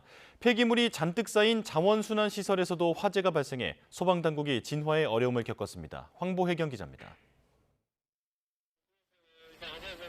검은 연기가 벽을 타고 건물 위층으로 오릅니다. 부산 진구에 있는 상가 건물 지하에서 불이 시작됐는데 인근에 있는 호텔까지 연기가 확산한 겁니다. 다친 사람은 없었지만 투숙객 등 10명이 급히 대피했습니다. 어제 오후 6시 40분쯤 경남 김해시 한림면에 있는 자원순환시설에서도 큰 불이 났습니다. 소방당국이 한때 관할소방서 인력 전체가 출동하는 대응 1단계를 발령해 큰 불길을 잡았지만 내부에 폐기물이 많이 쌓여 있어 진화에 어려움을 겪었습니다. 갓길에 멈춰선 차량 엔진룸 쪽에서 시뻘건 불길이 치솟습니다. 충북 청주시 경부고속도로 청주분기점 부근에 달리던 승합차에 불이 난 건 어제 오후 6시 반쯤. 사람 다친 거 없고요. 단독 촬영하세요. 불은 20여 분 만에 꺼졌지만 차량 한 대를 모두 태웠습니다. 어젯밤 산업은행의 인터넷과 스마트폰 뱅킹에서 타행이체 서비스가 중단돼 이용자들이 불편을 겪었습니다. 생활비 통장으로 돈을 보내줘야 되는데 그게 안 되고 있어서. 산업은행 측은 일시적인 시스템 장애가 발생했지만 지금은 복구를 완료해 서비스를 정상 운영하고 있다고 밝혔습니다. YTN 황보혜경입니다. 오늘 수도권에 올봄 들어 처음으로 고농도 미세먼지 비상 저감 조치가 내려졌습니다. 환경부는 대기 정체로 국내 대기 오염 물질이 축적되며 오늘 아침 6시부터 밤 9시까지 서울, 경기, 인천 지역의 고농도 미세먼지가 기준치를 초과할 것으로 보여 올봄 첫 비상 저감 조치를 시행한다고 밝혔습니다. 이에 따라 공공기관 차량 2부제 운행, 공사장 운영 시간 단축 등의 조치가 이뤄집니다. 특히 내일과 모레 사이에는 중국에서 발원한 황사가 가세할 수 있어 초미세먼지의 미세먼지 농도까지 짙어질 가능성이 큽니다. 올해 들어 중견 건설사들이 잇따라 법정 관리에 들어가면서 이른바 건설업계 4월 위기설이 다시 고개를 들고 있는데요. 상대적으로 기초 체력이 튼튼한 대형 건설사들도 유동성 확보를 위해 자산 매각에 적극적으로 나서는 분위기입니다. 최두희 기자입니다. 주택 브랜드 엘크루를 보유한 중견건설사 대우조선해양건설이 최근 법정 관리를 신청했습니다. 지난 2023년 2월 법원의 법정관리 개시 명령을 받은 뒤 2년도 채 안 돼 다시 경영난에 빠진 셈입니다. 올해 들어 63빌딩 시공사로 잘 알려진 신동아건설을 시작으로 삼부토건 등 중소, 중견 건설사들의 법정관리 신청이 줄줄이 이어지고 있습니다. 부동산 시장 침체로 주택 공급이 줄어드는 데다 미분양 사태 등으로 경영난이 커지고 있기 때문입니다. 실제로 다 짓고도 분양하지 못한 이른바 악성 미분양 물량은 11년 3개월 만에 최대치를 찍었습니다. 상황이 이렇다 보니 상대적으로 체력이 튼튼한 대형 건설사들도 재무 건전성 확보에 돌입했습니다. 롯데건설은 최근 서울 잠원동 본사 부지를 포함한 보유자산 매각 검토에 나섰고 DLENC를 보유한 DL그룹은 호텔 3곳을 매물로 내놨습니다. GS건설은 수처리 전문 자회사 매각을 추진 중이고 SK에코플랜트는 수처리 폐기물 자회사 지분 매각을 저울질하고 있습니다. 일각에서는 건설업계에 도미노 붕괴가 발생할 수 있다는 이른바 4월 위기설이 고개를 들고 있습니다. 하지만 건설사들이 작은 노력으로 한꺼번에 부도 위기에 처할 가능성은 크지 않을 거란 관측이 나옵니다. 한꺼번에 어떤 건설 기업들의 연쇄 부도라든지 이런 일들은 좀 일어나기는 어렵다라고는 보고 있는데, 다만 지금 같은 그 건설 경기 어려움들이 당분간 지속될 거라는 점에서 사실은 그런 위험성이라고. 전문가들은 일시적으로 유동성 위기에 직면한 건설사에는 대출 문턱을 낮춰주는 등 정부가 적극적인 대책 마련에 나서야 할 때라고 지적합니다. YTN 최두입니다. 올해 들어 서울 강남 서초에서 팔린 아파트 10건 가운데 3건 이상은 직전 최고가를 넘어선 것으로 나타났습니다. 부동산 플랫폼 직방이 국토교통부 실거래가 자료를 분석한 결과 지난 1, 2월 거래된 서울 아파트 5,983건 중 46.1%의 매매가가 2006년부터 지난해까지 나왔던 최고 가격의 90% 이상의 가격 수준에서 거래됐습니다. 서초구가 직전 최고가 대비 90% 수준 이상에서 거래가 완료된 비율이 87%로 가장 높았고, 이어 강남구, 마포구, 용산구 등의 순이었습니다. 직방 관계자는 토지거래 허가 지역 해제 발표 이후 강남권 상승세는 더욱 두드러지고 외곽 지역은 여전히 거래가 위축된 상태로 지역별 양극화가 더욱 뚜렷해지고 있는 양상이라고 지적했습니다.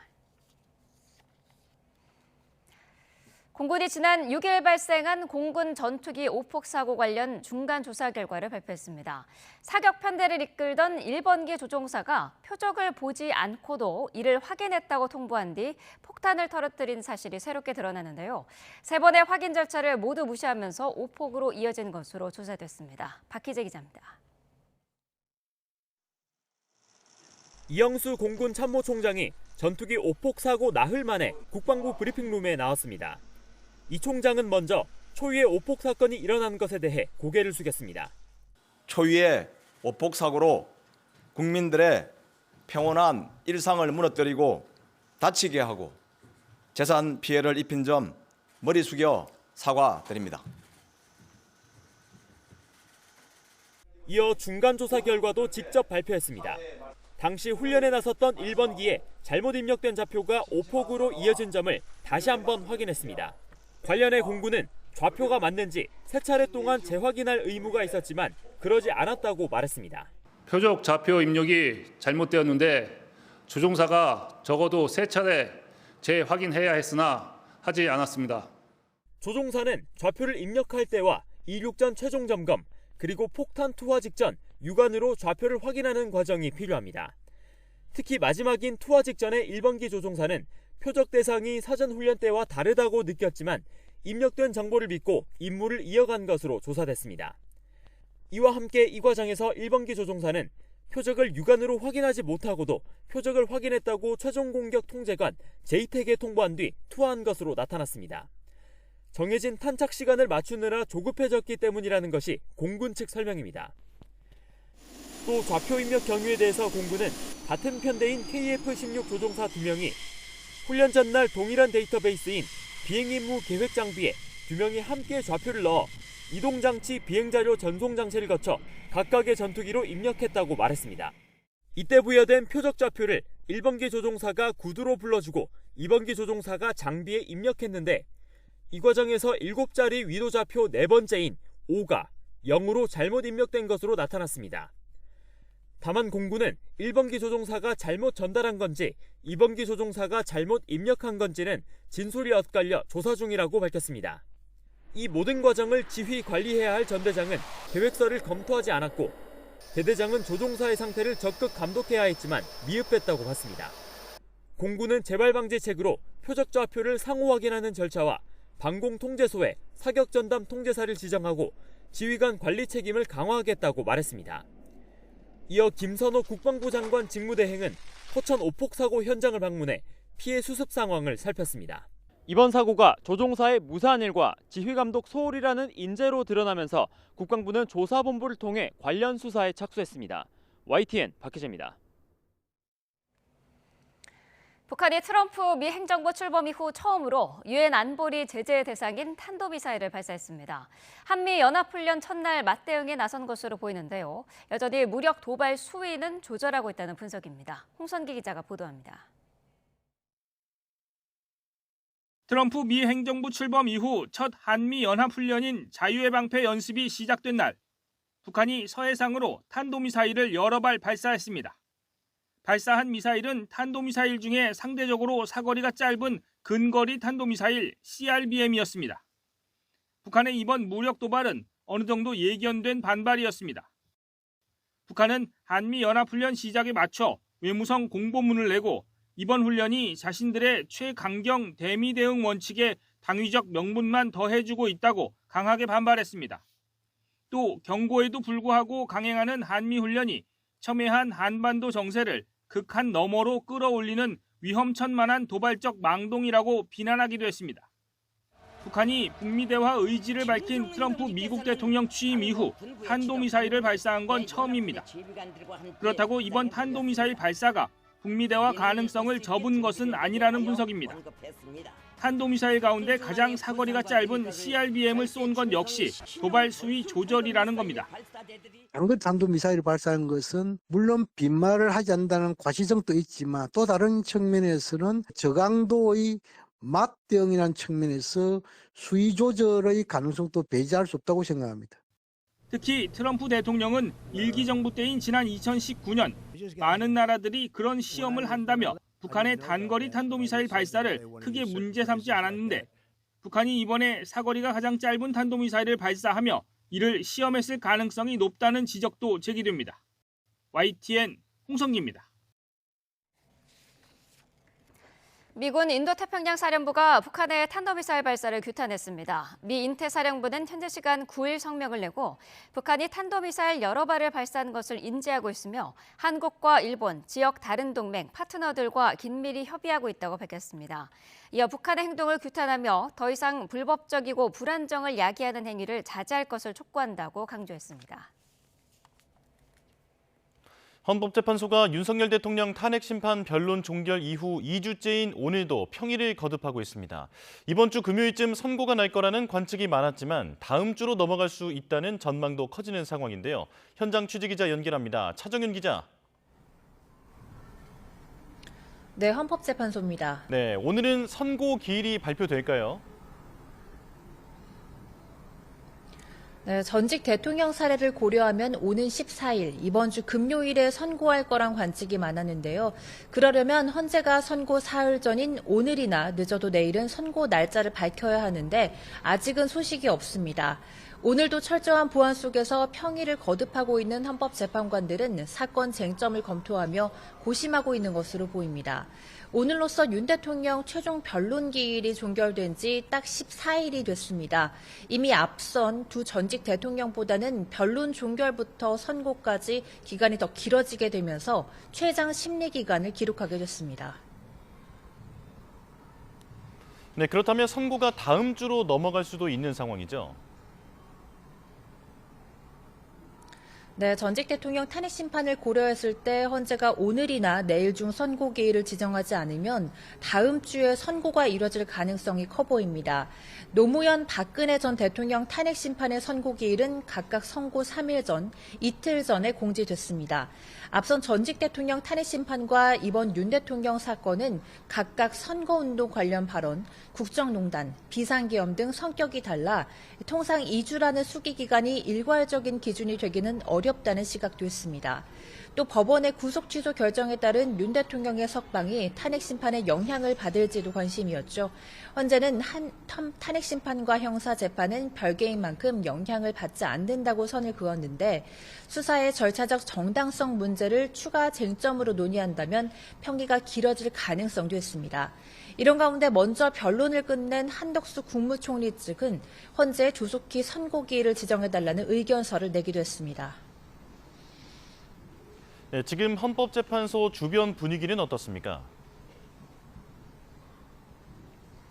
네, 선고 기일이 임박했다는 관측이 나오면서 경찰의 경계는 더 삼엄해졌습니다. 이른 아침부터 헌재 주변에는 경찰 차벽이 둘러싸고 있습니다. 앞서 경찰은 헌재가 위치한 서울 종로구와 중구 일대를 특별범죄 예방 강화 구역으로 정하고 특권대를 동원해 폭발물을 탐지하는 등 경계를 강화하겠다고 밝히기도 했습니다. 여기에 윤 대통령의 석방 이후 헌재 앞 지지자들의 규모도 점점 늘어나고 있습니다. 헌재로부터 100m 이내는 집회 금지 구역이라 대규모 집회는 없지만 주변 곳곳에 탄핵 기각을 촉구하는 1인 시위나 릴레이 필리버스터 기자회견은 계속되고 있습니다. 지금까지 헌법재판소에서 전해드렸습니다. 이번엔 검찰 쪽 분위기 살펴보겠습니다. 윤석열 대통령이 석방된 지 사흘이 지났지만 법원과 검찰 내부에서는 구속 취소 결정과 즉시 항고 포기를 두고 갑론을박이 이어지고 있습니다. 검찰의 취재기자 나가 있습니다. 송재인 기자. 네, 검찰 비상계엄 특별수사본부입니다. 네, 먼저 검찰의 즉시 항고 포기 결정은 대검 지휘부와 수사팀 이견이 조율돼서 내려진 건데 이후에도 논쟁이 계속되고 있다고요? 네, 검찰 조직 차원에서는 내부적으로 이견이 표출되고 있습니다. 심우정 검찰총장은 어제 취재진 앞에 서서 위헌 소지를 고려해서 즉시 항고를 포기했다고 했지만 과거 법원이 공동공갈 혐의로 구속된 피고인에 대해 구속 취소를 결정하자 2023년 울산지검 검사가 즉시 항고를 해서 일부 피고인은 인용된 전례도 조명받고 있고요. 검찰 내부망에도 즉시 항고 위헌 판단이 내려졌던 구속집행 정지 또 보석과 이번 구속 취소 결정은 차이가 있다며 심 총장 결단을 수긍하기 어렵다는 글이 잇따르고 있습니다. 여전히 명문 규정으로 남아있는 구속 취소에 대한 즉시 항고를 적절성 여부도 따지지 않고 포기하는 건 검사로서 직무에 부합하지 않는다는 건데요. 위헌 판단이 내려졌던 전례들을 보면 구속 취소 즉시 항고의 위헌성 역시 자명하다는 반박도 있습니다. 네, 법원 내부에서도 비판이 올라왔다고요. 네, 부산지법 김도균 부장판사는 어제 법원 내부망에 올린 글에서 구속 취소가 유감이라는 제목을 달았습니다. 무엇보다 재판부가 윤 대통령 구속기간을 날이 아닌 시간으로 계산한 데 대해 검사의 구속기간은 열흘, 즉 날로 정해져 있을 뿐 시간인 240시간으로 규정돼 있지 않다고 비판했습니다. 재판부의 결정대로라면 피의자 측에서 구속 적부심을 반복해서 사실상 구속기간의 상당 부분을 무력화하는 경우까지 발생할 수 있을 거라고 우려했습니다.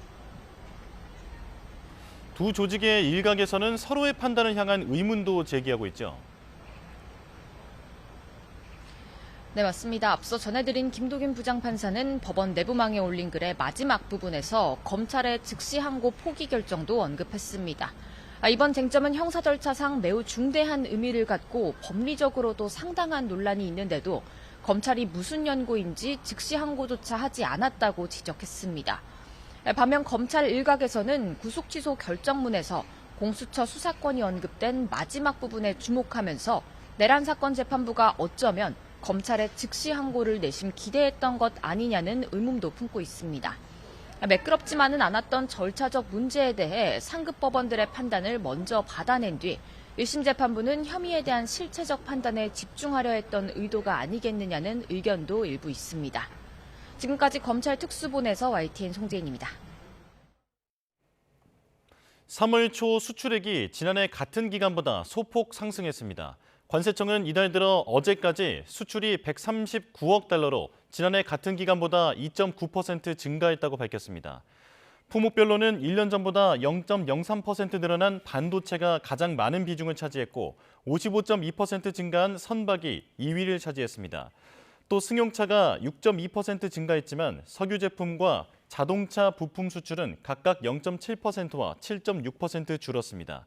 이달 초 수입은 159억 달러로 지난해 같은 기간보다 7.3% 증가했고 이로써 무역 수지는 20억 달러 적자를 기록했습니다.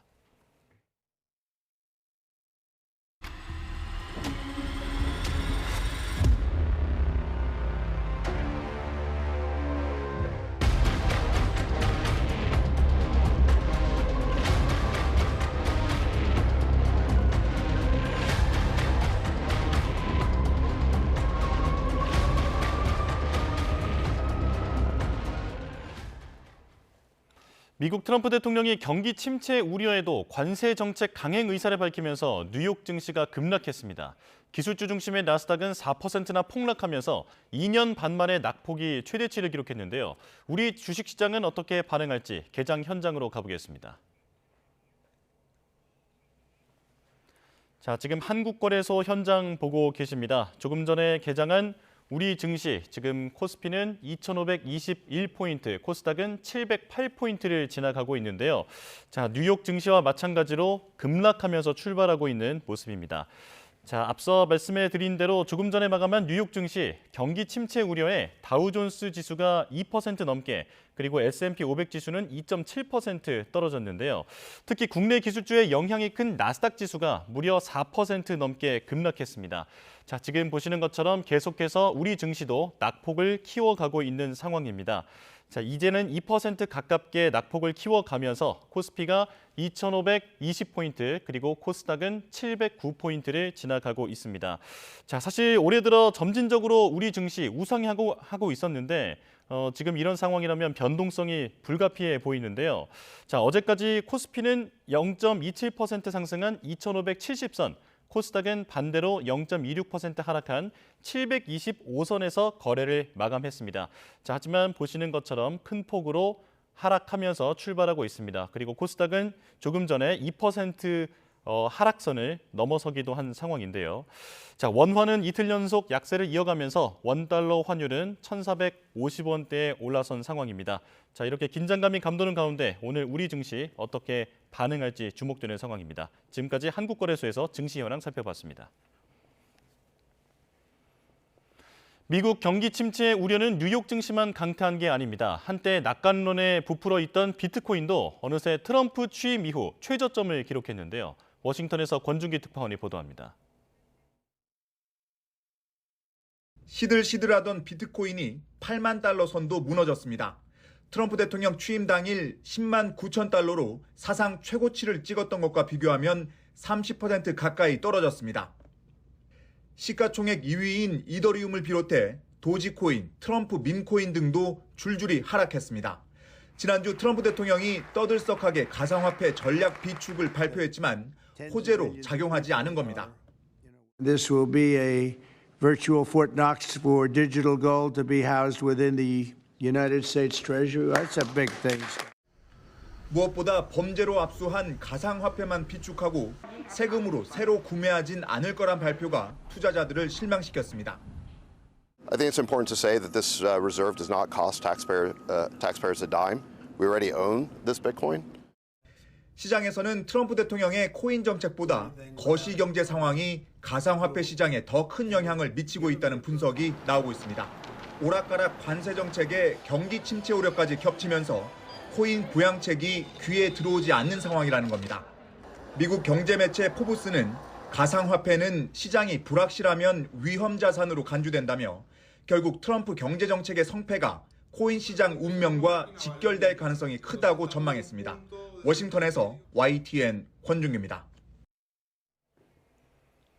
윤 대통령의 변론 종결 2주째입니다. 가장 관심은 선고가 언제 나냐는 건데 내일까지 공지되지 않으면 다음 주로 밀릴 수도 있다는 전망이 나옵니다.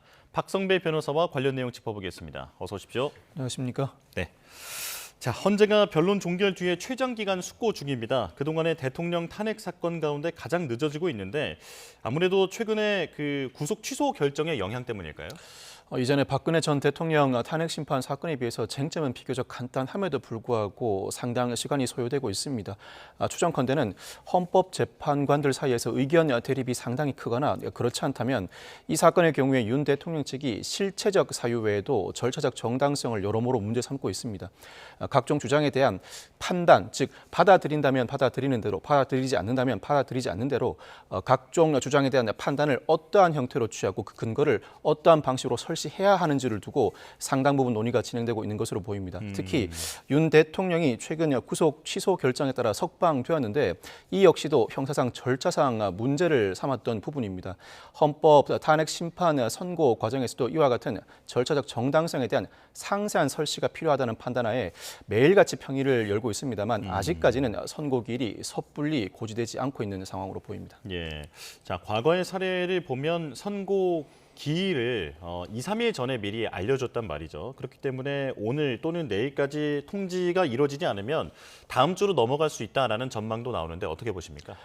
이전의 사례들에 비춰보면 2주 뒤 금요일 정도에 선고를 했습니다. 이에 따라 이번 주 금요일 선고가 유력하게 점쳐왔는데 아직까지는 선고 기일 고지가 이루어지지 않고 있습니다. 노무현 전 대통령이나 박근혜 전 대통령 사건의 경우에는 3일, 2일 전에 선고 기일 고지가 이루어지고 실제 선고가 이루어졌습니다. 오늘이나 내일 중 선고 기일 고지가 이루어지지 않으면 이번 주를 넘길 가능성을 배제하지 못하는데 다만 이 사건 탄핵에 찬성하는 이들과 반대하는 이들 간의 극한 대립으로 치닫고 있는 사건입니다. 전격적으로 선고기일 하루 전날 선고기일을 고지할 가능성을 배제하지 못합니다. 이에 따라 그렇군요. 오늘 내일 선고기일을 고지하지 않는다고 하더라도 아직까지는 이번 주에 선고될 가능성을 배제하지 못하고 이번 주 목요일까지도 선고기일 고지가 이루어지지 않는다면 다음 주 더 심하다면 그 다음 주 3월 말까지도 예상해 봐야 할 것 같습니다. 그렇군요. 자, 이 선고 기일만 앞두고 있는 상황이라서 지금 탄핵 찬반 양측의 전운이 감돌고 있는 상황입니다. 그렇기 때문에 지금 탄핵 선고일을 대비해서 경찰도 지금 치안 유지에 총력을 다한다고 하는데 그 헌재 일대 지역을 진공화한다라는 표현까지 나오더라고요. 자, 네. 지금 이게 어떤 조치입니까? 헌재 일대 반경 100m 내부에 선고 기일에는 헌재 판결 선고와 무관한 이들의 출입 자체를 제한하는 것입니다. 예. 즉 100m 반경 이내에는 사람이 없게 한다는 조치를 취한다는 말인데 뿐만 아니라 전국 경찰 10명 중 1명을 투입하고 경찰서장만 8명을 투입하는 방안을 거론 중입니다. 이른바 경찰의 각종 비상조치 중 가장 중한 비상조치인 가포 비상 발령을 검토 중이라는 의미입니다. 그 외에도 유해조수 구제용 총기 출고 금지도 검토 중입니다. 지난 박근혜 전 대통령 탄핵 심판 선고 당시에도 이 조치가 이루어진 바 있는데 이 유해조수 구제용 총기 사용 허가를 받은 이들은 수렵기간이나 그 기간이 아니어도 농작물 피해가 발생될 것이 예상되는 경우에는 이 허가를 받아서 이 총기를 직접 반출해 사용해 올 수 있습니다. 그런데 이 사건의 경우에는 대립이 극한 상태로 치달으면서 테러에 사용될 가능성을 배제하지 못하는 바 총기 사용을 전면적으로 금지하는 방안을 검토 중인 것입니다. 뿐만 아니라 엽총, 공기총 소지자에 대한 위치 정보 시스템을 통한 위치 정보를 파악하고 최근 2개월간 총포 도검 소지 허가자에 대한 사용 목적을 다시 한번 점검하고 있습니다. 각종 극한 상황이 발생할 상황을 대비해서 경찰도 상당히 신중하고 적극적인 태도를 취하고 있는 상황입니다. 예. 만일에 대비해서 경찰이 총력을 다하고 있다 말씀을 해주셨는데요. 자, 지금 구속 취소 그 후폭풍에 대해서도 좀 짚어보겠습니다. 검찰총장이 나와서 직접 설명을 했지만 윤석열 대통령의 석방에 대해서 즉시 항고를 포기한 부분이 적절했느냐를 두고 지금 내부에서도 비판의 목소리가 나오고 있더라고요. 어떻게 보셨습니까? 무엇보다 구속 취소 사유 중 가장 중요한 부분은 구속기간 불산입, 즉 구속기간 산정 관련 부분입니다. 네. 지금까지 검찰 법원의 실무상 구속기간 산정 시 불산입하는 기간은 날로 계산해 왔는데 전격적으로 시간을 계산으로 함으로써 여러 논란이 일고 있습니다. 이와 같은 논란에 대해서 즉시 항고 포기 정당하였는가? 물론 충분히 고민할 수 있는 대목이라고 할 수 있습니다.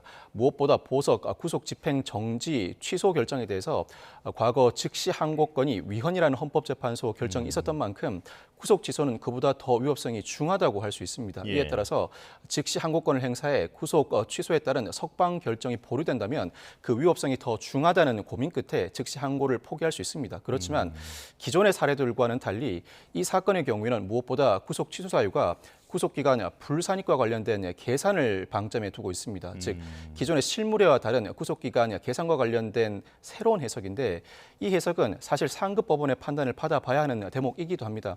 당장 일선에서 큰 혼란이 야기되고 있는 만큼 이례적인 이 판단에 대해서 물론 법원은 이 수사 과정의 적법성 의문의 여지를 해소한다는 차원이지만 검찰로서는 구속영장을 청구해 발부받은 입장인 만큼 상급 법원의 판단을 받아보았어야 한다는 지적도 충분히 일리가 있습니다. 이에 따라 일선의 혼란을 어떤 방식으로 잠재울지 그 논란, 나아가서 일선의 혼란이 지속되는 모습이라고 할 수 있습니다. 예, 그러니까 1순위냐 시간이냐 이 기준이 갑작스럽게 변하면서 지금 일선의 혼란을 우려한다라고 말씀해 주셨는데 자, 당장 명태균 씨를 포함해서 자신의 구속기간 도과를 다퉈보겠다라고 하는 구속 피고인들이 나오고 있다고 합니다.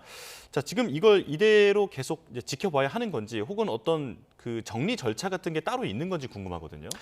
사실 이 사건 재판부의 구속 취소 결정은 확정될 결정이라고 볼 수 없습니다. 구속 취소는 일종의 소송 진행 중에 판결 선고 전 절차에 관한 결정입니다. 아마 판결 선고 시에 구속을 실제로 취소할 만한 사유인가, 구속기간 계산을 어떠한 방식으로 진행해야 하는가 최종적인 판단이 나올 것입니다. 이 판단을 토대로 당사자가 항소, 상고한다면 항소심과 상고심의 최종적인 결정이 나올 터인데 그럼에도 불구하고 지금까지 실무례와 다른 상당히 이례적인 결정이 나온 만큼 일선에서는 자신도 구속을 취소해달라는 피고인들의 요청이 빗발치고 있습니다. 그렇다면 각 요청이 이루어졌을 때 각 재판부가 스스로 자신의 법리에 기한 판단을 해나가야 합니다. 이에 불복이 있을 때 결국 각 재판부의 상급법원에서 판단을 이어나갈 것으로 보이는데 이 사건 윤 대통령의 재판부의 판단이 최종적인 판단이 아닌 만큼 각급 법원 실무례에서 각종 구속 취소 요청에 대한 각자의 판단이 이어질 것으로 보입니다. 그렇다고 예. 하더라도 검찰 입장에서는 날이 아닌 시간을 기준으로 앞으로의 사건을 진행해야 할 것으로 보입니다.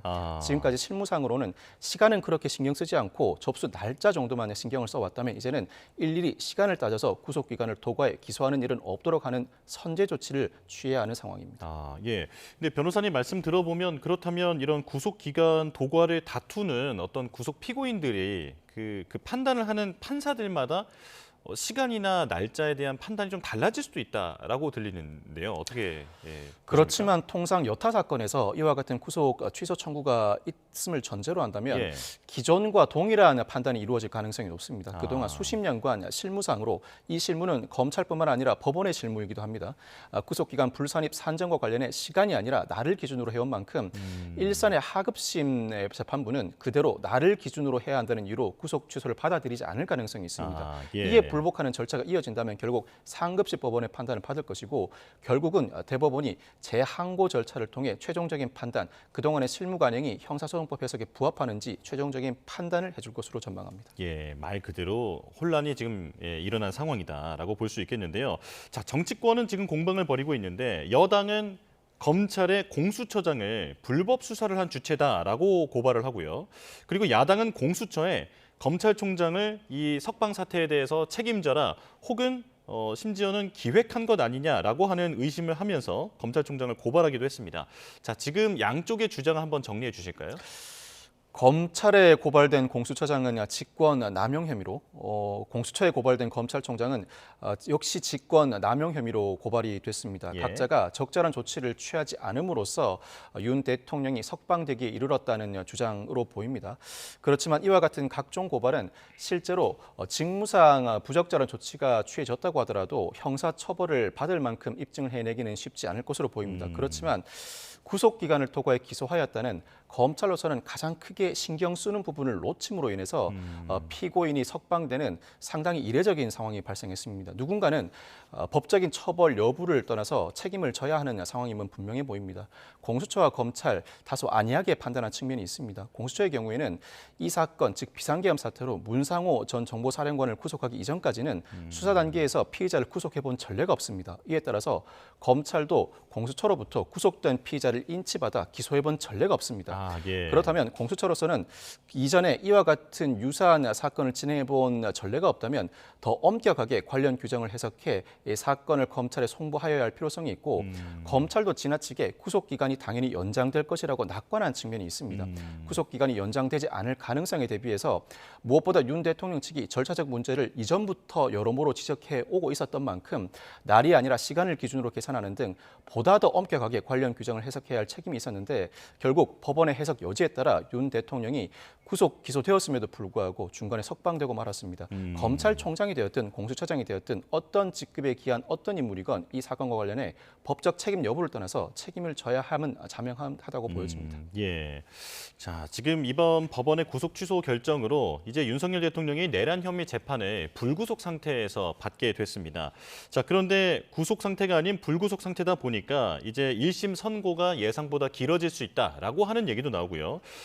심지어는 공소 기각까지 거론되고 있는 상황인데 어떤 상황입니까?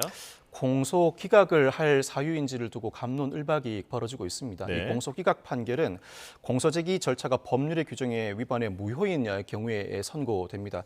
대표적으로는 공소 제기권이 없는 자가 공소를 제기했거나 그 방식에 중대한 하자가 있는 경우입니다. 예를 들어 피고인이 특정되지 않았거나 공소 사실이 전혀 특정되지 않은 경우에 공소 기각 판결을 선고합니다. 수사의 위법성이 공소 기각 판결 사유인지를 두고는 다소 그 사례가 엇갈립니다. 예를 들어서 불법 연행한 사안의 경우에 불법 연행으로 인해 그 이후에 수집된 증거는 위법 수집 증거라고 할 수 있지만 불법 연행으로 수사가 이어져 왔다는 사유만으로 공소기각 판결 사유가 아니라는 판례도 존재합니다만 그 반면에 범위 유발형 함정 수사, 이 죄를 범할 의사가 없는 피의자를 상대로 그 범위를 유발해 죄를 범하게 하고 입건한 사건의 경우에는 그 수사 자체가 중대한 위법이므로 이에게 공소 제기 절차가 법률의 규정에 위반하였다는 이유로 공소기각 판결을 선고한 판례도 존재합니다. 이 사건 수사권이 존재하지 않음을 전제로 한다면 과연 공소제기 절차가 법률의 규정에 반하여 무효인가, 공소기각 판결인가도 역시 본안 재판을 담당하는 이 사건 재판부가 담당해야 할 몫으로 보여집니다. 그렇군요.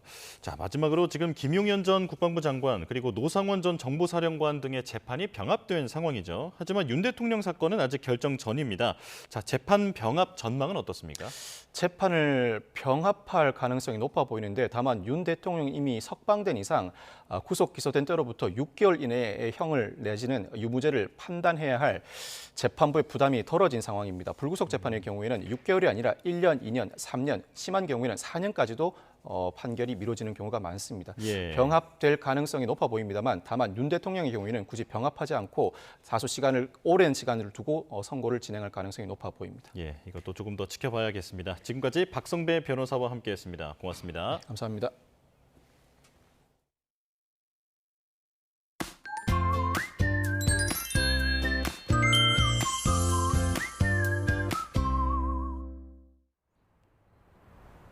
기다리던 봄이 왔지만 연일 뿌연 먼지에 가려서 맑은 하늘 보기가 어렵습니다. 오늘은 어제보다도 날이 포근하겠지만 대기 중에는 오염물질이 쌓여만 가고 있는데요. 특히 오늘 서울동 수도권에는 올봄 들어서 처음으로 고농도 미세먼지 비상저감 조치가 시행이 됩니다. 이에 따라서 오늘 밤 9시까지 공사장 운영시간 단축과 배출가스 5등급 차량 운행 제한 등 오염물질을 줄이기 위한 여러 조치들이 시행이 되는데요. 오늘 바깥에서는 꼭 미세먼지용 마스크로 호흡기를 보호해 주셔야겠습니다. 이 자세한 미세먼지 상황부터 살펴보겠습니다. 현재 중부에 이어 전북에서도 대기질이 악화했고요. 특보가 발령 중인 인천과 경기 또 서울에서도 초미세먼지 농도가 80 마이크로그램 안팎까지 치솟은 지역이 있습니다. 평소의 4배를 뛰어넘는 수준인데요. 앞으로 낮 동안 대기 상층 미세먼지의 영향으로 농도는 더욱 짙어질 수 있겠습니다. 오늘 하늘에는 구름만 간간히 지나겠습니다. 다만 중부지방을 중심으로는 먼지가 부유하면서 하늘이 뿌옇게 보이겠고요. 제주도는 종일 흐린 가운데 오후까지 5mm 안팎의 비가 가끔 내리겠습니다. 오늘 출근길 공기가 어제보다 부드러웠는데요. 낮 기온도 크게 올라 포근한 봄 기운이 더욱 짙어지겠습니다. 서울이 15도, 대전과 대구 17도, 광주 18도로 일교차가 15도 안팎까지 벌어지겠습니다. 오늘 밤부터는 하늘이 차차 흐려져서 내일은 수도권과 영서에도 비가 조금 오겠습니다. 다만 기온이 크게 떨어지진 않겠고요. 이 주 후반에는 서울 한낮 기온이 17도까지 오르는 등 4월 중순처럼 따뜻하겠습니다. 서울 등 중서부를 중심으로는 모레까지도 대기질이 회복하지 못할 걸로 보입니다. 이 대기가 정체하는 데다가 내일 밤 중국발 스모그가 추가로 유입이 되겠고요. 여기에 점차 황사까지 가세할 가능성도 있습니다. 이번 주 호흡기 건강관리에 각별한 주의가 필요하겠습니다. 지금까지 서울 상암동에서 YTN 고은재입니다. 네, 뉴스업 화요일 순서 마칩니다. 내일 다시 뵙겠습니다. 고맙습니다.